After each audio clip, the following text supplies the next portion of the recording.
Hello எல்லாருக்கும் வணக்கம். நாங்கள் இப்போ இருக்கிற இடம் ரைட் பிரதர்ஸ் ஃபஸ்ட்டு ஃப்ளைட்டை கண்டுபிடிச்சு பறக்க விட்ட இடத்துல. இங்கே இருக்க மியூசியத்தில் டீட்டெயிலாக எக்ஸ்பிளைன் பண்ணியிருப்பாங்க. எப்படி ரைட் பிரதர்ஸ் ஸ்ட்ரகிள் பண்ணாங்க ஃப்ளைட்டை கண்டுபிடிக்கிறதுக்கு, எப்படி வெற்றிகரமாக கண்டுபிடிச்சாங்க அப்படிங்கிற ஃபுல் டீட்டெயிலுமே உள்ளே எக்ஸ்பிளைன் பண்ணி வச்சுருப்பாங்க.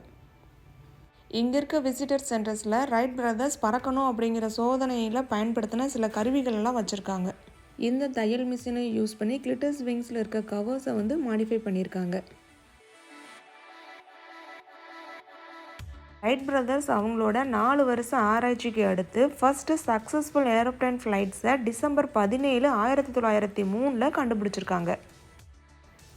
இப்போ நம்ம பார்த்துட்ருக்கிற இடம் ஃபஸ்ட்டு ஃப்ளைட்டு சக்ஸஸ்ஃபுல்லாக எங்கேருந்து பறந்துச்சு, எங்கே போய் லேண்ட் ஆச்சு அப்படின்னு பாயிண்ட் அவுட் பண்ணி காட்டுற இடம்.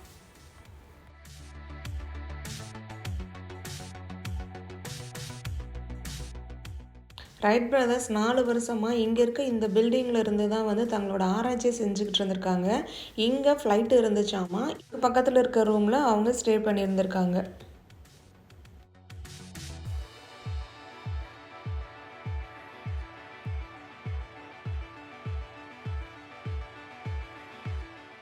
ரைட் பிரதர்ஸ் தங்களோட பறக்கணும் அப்படிங்கிற ஆராய்ச்சிக்காக அவங்க தேர்ந்தெடுத்த இடம் நார்த் கரோலினாவில் இருக்கிற ஹிட்டிகாக் அப்படிங்கிற இடம்.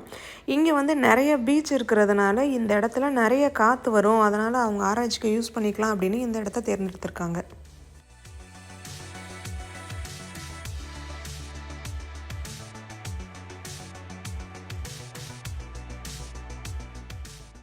இப்போ நம்ம பார்த்துட்ருக்கிறது ஃப்ளைட்டோட மாடல். இந்த மாடலை பார்க்கும்போதே ரொம்ப பிரமிப்பாக இருக்கும்.